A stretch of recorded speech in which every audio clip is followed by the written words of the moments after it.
lemparan batu dari seberang. Ada lemparan 4 orang. Kena dari kanan kiriku, dada dari kiri, kena dari kanan, lari aku, lari. Jadi ada apa di balik ini semua? Tolong diusut. Bukan hanya pelaku yang diusut, tolong diusut oknum-oknum. Baik di kepolisian.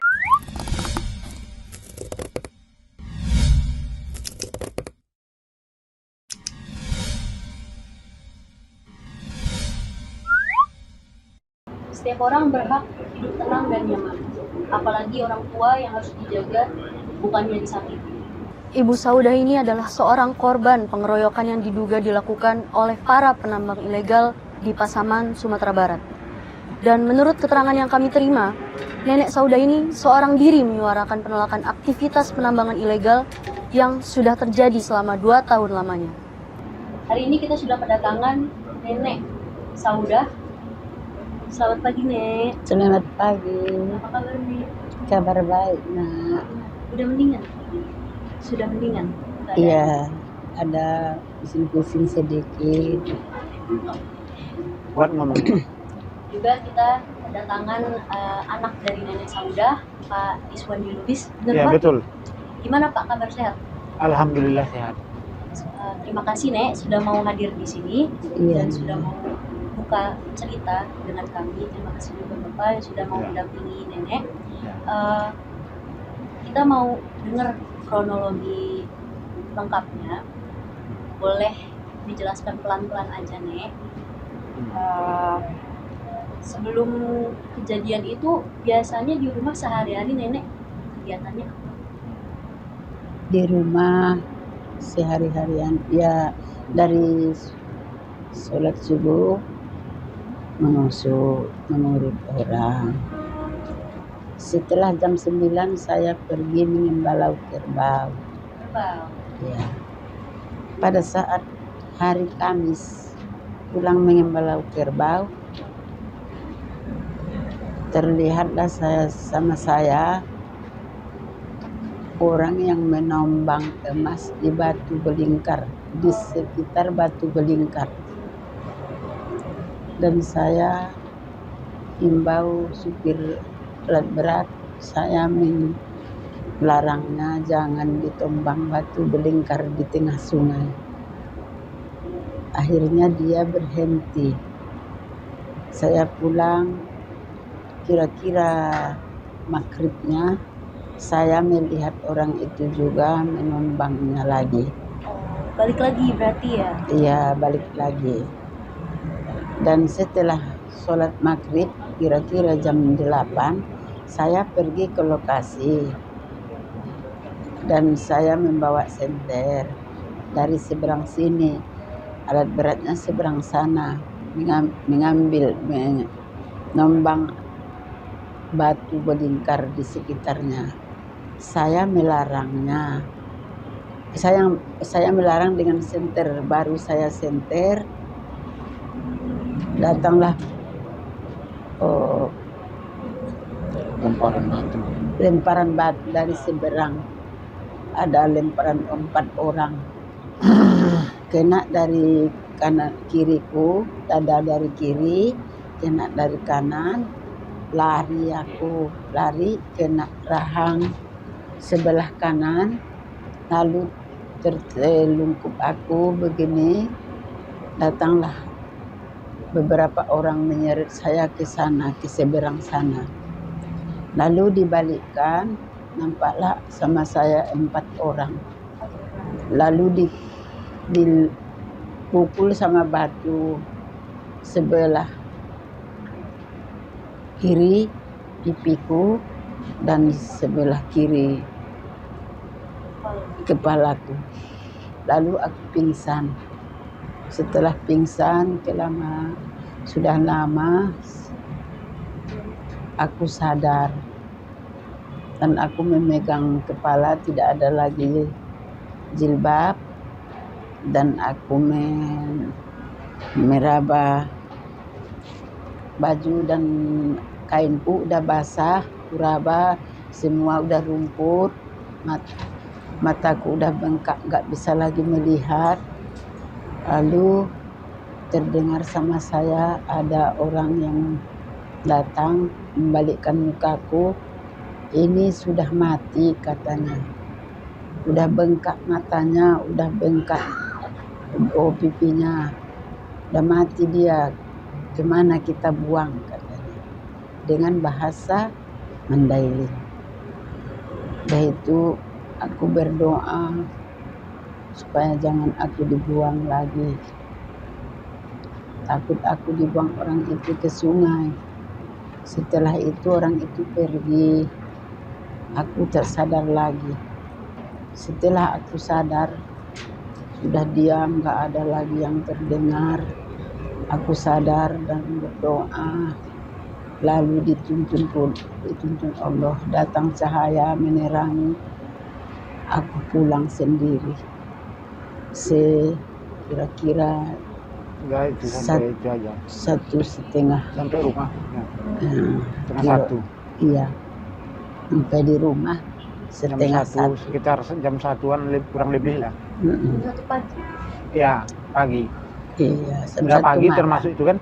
Jam 1 malam. Nah, itu dibawa ke rumah sakit, Itu ada di puskesmas. rumah sakit.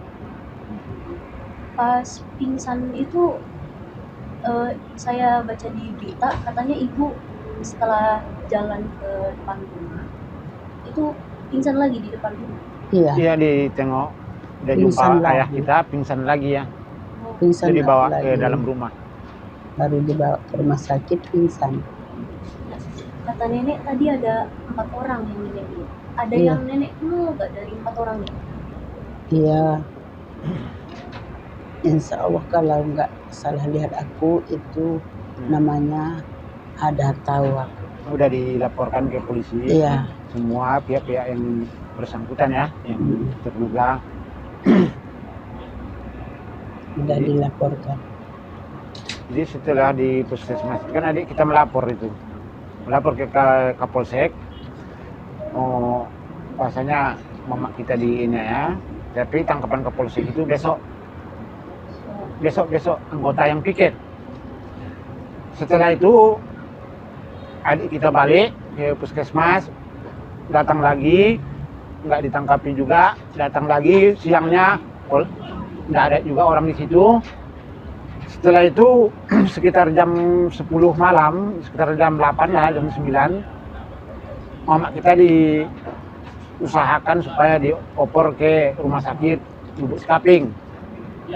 Nah, karena nggak mungkin lah di puskesmas ya, karena nggak layak lagi menengok wajah mama kita. Sesampai di Lubuk Sekaping, itu kata adik kita ya. Nah, waktu itu adik kita cerita, sampai Lubuk Sekaping, aku paginya subuh udah nyampe. Oh, hari Sabtu. Nah, hari Sabtu, kami masuk lagi ke Polres, melapor.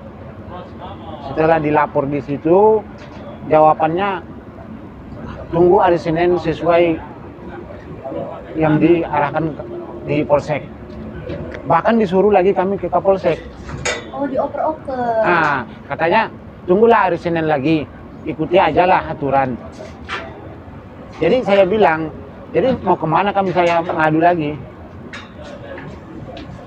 Ya kan? Mau kemana kami ngadu? Bukan, jangan untuk orang kaya aja hukum ini. Kami pun butuh hukum seadil-adilnya orang miskin ini. Makan pun kami bayar pakai pajak untuk gaji orang ini ya kan. Nah, setelah itu kami nggak bahkan ditunggulah hari Senin. Karena ini Kapolsek meminta dibawa ke bawah lagi supaya Dandim yang meminta katanya supaya dibawa ke Negarian. Ada apa? Ini kan bukan masalah kecil ini, nyawa. Bahkan mama kita sempat udah dibilang mati. Nah, setelah itu saya balik ke rumah sakit karena nggak diindahkan.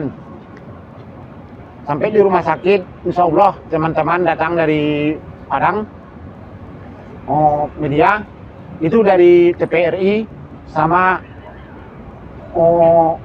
Padang TV. Nah, orang itu berusaha untuk mendekati kita sembunyi-sembunyi, kami tayang langsung, di situ baru viral. Hari Seninnya baru datang heboh nih pagi, baik dari pihak Kapolres untuk Humas, mencatat gini. Itu datang lagi Kapolres beserta Bupati, ayo kita lanjuti cepat. Berarti harus viral dulu. Harus viral dulu, macam kebakaran jenggot. Jadi kami merasa ini seakan-akan kalau kita membanguni orang tidur enak. Kalau membanguni orang pura-pura tidur, inilah kejadian sama kami orang kecil nih. Jadi ada apa di balik ini semua? Tolong diusut. Bukan hanya pelaku aja yang diusut, tolong diusut oknum-oknum. Baik di kepolisian,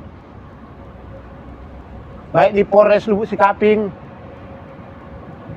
Itu yang kumohon minta sama negara. Masa masalah ini aja negara nggak bisa menyelesaikan? Ya kan?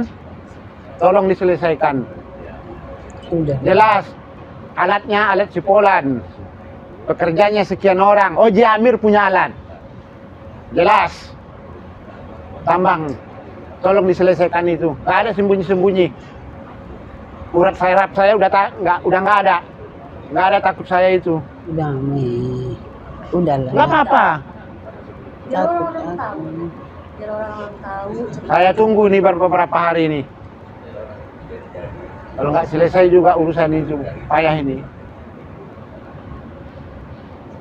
Seakan-akan kita diapakan itu. Pelakunya, itu harus dipertanyakan juga itu. Tolong diusut itu. Diantar atau menyerahkan diri. Kalau tanah yang ditambang Itu batu balingkar namanya. Batu balingkar itu bersejarah. Bahkan di tengah sungai ya. Bahkan di pinggir jalan.